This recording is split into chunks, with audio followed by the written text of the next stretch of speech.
Às vezes, parece que vivo a mesma vida indefinidamente. Sonho com momentos do passado, o crime que cometi e o castigo. Por isso agora sou forçado a suportar. Este é o meu inferno pessoal, do qual não posso mais escapar.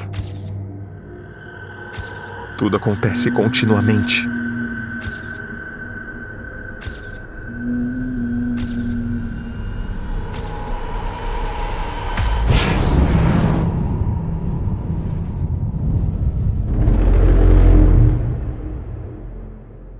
Eu levanto. Eles vieram atrás de mim novamente. E estão me levando para uma sala para outro interrogatório. Quando tudo isso vai acabar? Já contei tudo, não acredita em mim? Sr. Collins, eu prometo que esta será a nossa última conversa. Ok, ligue a câmera. Este é um registro do interrogatório de Steve Collins. É altamente confidencial e destina-se ao estudo por pessoal com um nível de acesso mais alto. Sr. Collins, conte-nos tudo desde o início. Como eu disse antes, eu estava caminhando pela praia com o cachorro Tyson quando a gente encontrou uma casa abandonada. Tava praticamente caindo. Não sei porquê, mas eu tava curioso para ver o que havia nela. Eu fui.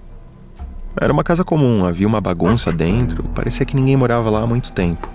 Então, eu ouvi o Tyson latindo para algo. Havia um espelho grande bem no chão. Sobre ele, era um estranho objeto redondo, parecia um talismã ou um pingente. Antes que eu percebesse, eu pisei no espelho. E eu peguei. Assim que eu peguei em minhas mãos, ele imediatamente começou a brilhar em roxo. Eu caí no mesmo segundo, bem dentro do espelho.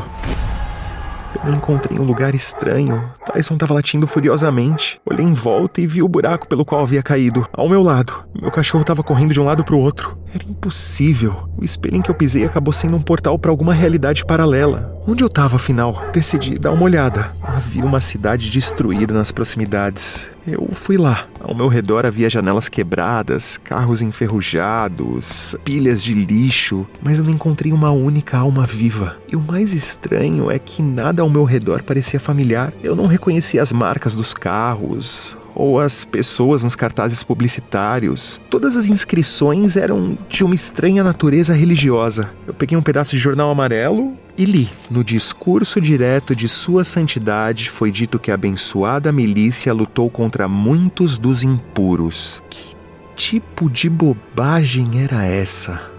Havia um fedor insuportável. Parecia que vinha de um estranho lodo marrom que cobria tudo. Eu decidi filmar com meu telefone. Mas então, notei um movimento no final da rua.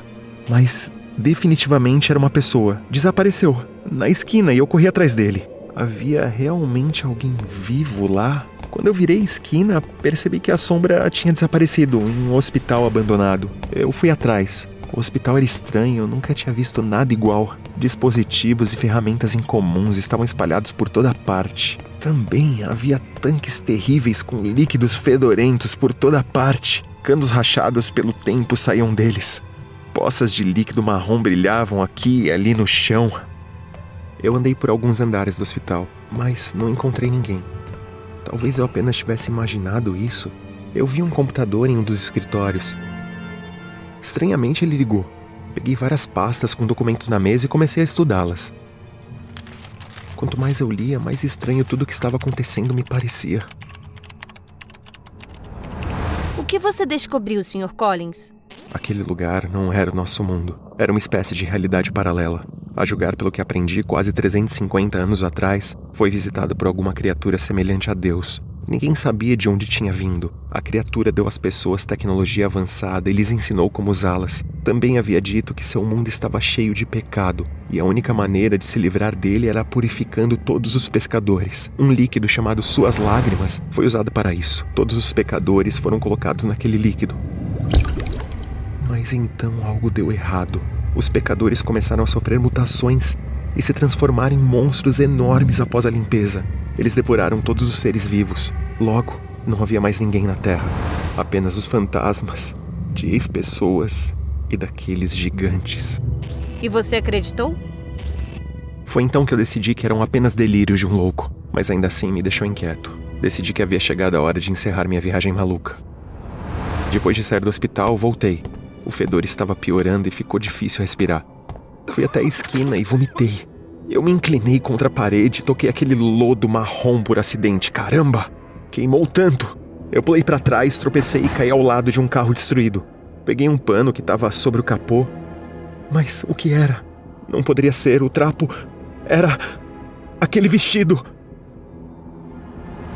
Que vestido era? Fiquei muito tempo calado sobre isso. Mas agora eu tô pronto pra contar. Há 3 anos eu tava voltando de uma festa. Devo ter adormecido no volante. Acordei quando eu vi o carro bater em alguma coisa. Uma garota saltou pra estrada. Eu escapei daquela vez. Um parente estava investigando o caso, ele cuidou de tudo. Mas eu sabia que um dia teria que responder pelo que fiz. Ainda me lembro dela deitada no capô do meu carro. O vestido dela e manchas vermelhas nele. Agora, o mesmo vestido estava no capô daquele carro destruído. Não era apenas parecido, era definitivamente o vestido daquela garota. Como foi parar aqui? Me senti mais assustado do que nunca. Naquele momento entendi tudo. E um arrepio percorreu pela minha espinha. Eu estava no inferno. O que usavam para me assustar quando criança. Caramba, eu não queria ficar lá nem mais um segundo. Então corri pro portal. Meus olhos estavam lacrimejando com fedor. Liguei a câmera. Imediatamente gritei de surpresa. Havia sombras na rua à minha frente. Aqueles mesmos fantasmas. Eles me encararam.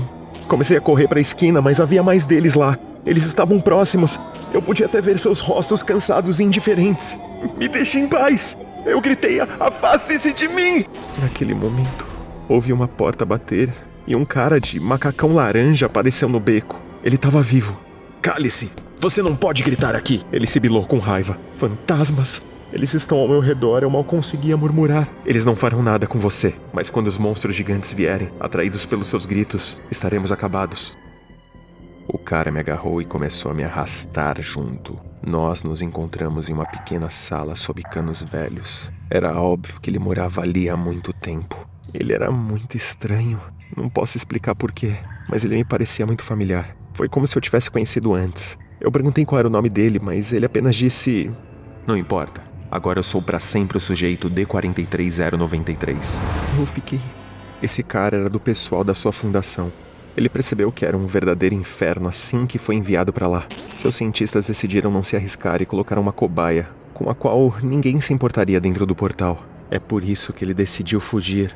Durante um dos experimentos, ele desamarrou a corda e a escondeu em um porão. Ele viveu lá por muitos anos, se escondendo de monstros e encontrando comida pra si mesmo. Foi estranho, mas parecia que ele estava esperando por mim. Assim que recuperei o meu fôlego, ele se levantou e disse... Temos de ir. O portal pode fechar em breve. Começamos o nosso caminho. Caminhamos por quintais e becos para não chamar a atenção dos fantasmas. Eu estava olhando em volta usando meu smartphone.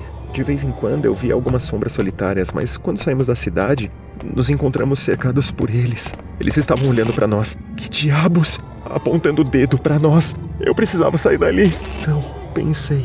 Como aquele cara de macacão laranja sabia para onde ir? Afinal, eu não disse a ele onde ficava o portal. Mas eu não tive tempo de perguntar isso a ele. Naquele momento, uma sombra gigante nos cobriu. Eu olhei pra cima e vi algo bem em cima de mim. Era uma enorme metade de um corpo humano da altura da casa de 5 andares. Ele estava se aproximando de nós, apoiando-se nas mãos e parecia farejar. Corre! Gritou meu amigo descontroladamente.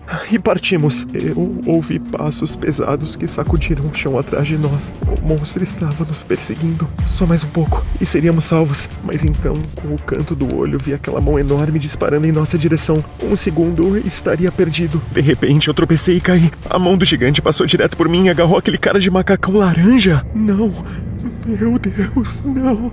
Ele gritou horrorizado. Eu vi o monstro pressioná-lo contra si mesmo. E o pobre rapaz começou a afundar no corpo do gigante. Ele estava sendo sugado pro lado marrom profundo e pegajoso. Agarrou-se a ele e ele gritou de dor. Não concorde em trabalhar com eles. Foi a última coisa que eu ouvi antes que eles desaparecessem completamente dentro do monstro. Por um momento, o monstro congelou, como se estivesse digerindo meu pobre amigo. Então ele se aproximou de mim novamente. Percebi que se não corresse daquele segundo, seria o próximo. Com minhas últimas forças, eu corri pro portal. 10 metros. Eu vi um enorme flash de mão ao meu lado. 5 metros. De repente, me senti sendo pressionado por todos os lados e levantando no ar. Eu gritei de horror. Mas então, eu vi pessoas em uniformes militares pularem do portal. Eles começaram a atirar em algum lugar acima de mim. Por um segundo, a enorme palma do monstro se abriu e eu caí. Quando eu me levantei, vi que ele se encolheu um pouco com as balas. E em seguida, estendeu sua mão enorme em nossa direção mais uma vez. Alguém me agarrou pela gola por trás e me puxou pelo portal. A última coisa que vi do outro lado do espelho foram os dedos enormes desaparecendo do inferno frio. Eu me vi de volta à casa abandonada. Pessoas em trajes de proteção moviam um disco para uma pequena caixa de espelho. Tudo ao nosso redor estava coberto com filme e fita adesiva, com a inscrição SCP. Bem, você já sabe o que aconteceu a seguir. Droga! Eles já haviam me trancado e me interrogado por 2 semanas. Mas quer saber de uma coisa? Era melhor do que ficar naquele lugar nojento. Sr. Collins, você sabe que está enfrentando uma sentença de prisão perpétua por manter silêncio sobre um crime por 3 anos. Uma sentença de vida? Você tá falando sério? Depois de tudo que eu passei, você não tem direito. Já me redimi quando saí daquele inferno com monstros vivos. Não exatamente, Sr. Collins, mas você pode se redimir. Como? Como diabos eu consigo fazer isso? Você pode concordar em cooperar com a Fundação SCP e participar de nossos experimentos. Você só estará livre depois de vários anos trabalhando para nós, quando decidirmos que você pagou tudo integralmente. Foi quando cometi outro erro. Eu não queria passar o resto da minha vida apodrecendo atrás das grades. Então, concordei sem hesitar e assinei os papéis. Recebi um macacão laranja e foi registrado com o número D43093. Não importa. Agora eu sou pra sempre o sujeito D43093. Pera, eu já vi esse número. Não concorde em trabalhar com eles. Não podia ser. Acontece que era eu. Não, de novo não. Me deixa ir. Eu não vou entrar lá de novo! Você vai acabar lá de qualquer maneira. Aqueles desgraçados amarraram uma corda de segurança em mim e me empurraram direto pro espelho. Eu tô aqui de novo, odeio esse lugar, não sou cobaia, não, de novo não! Tenho que quebrar esse ciclo sem fim. Eu só preciso esperar até que outro eu apareça. Dessa vez ele terá uma surpresa. Eu serei o primeiro a chegar àquele portal maldito. Ele não terá a menor chance.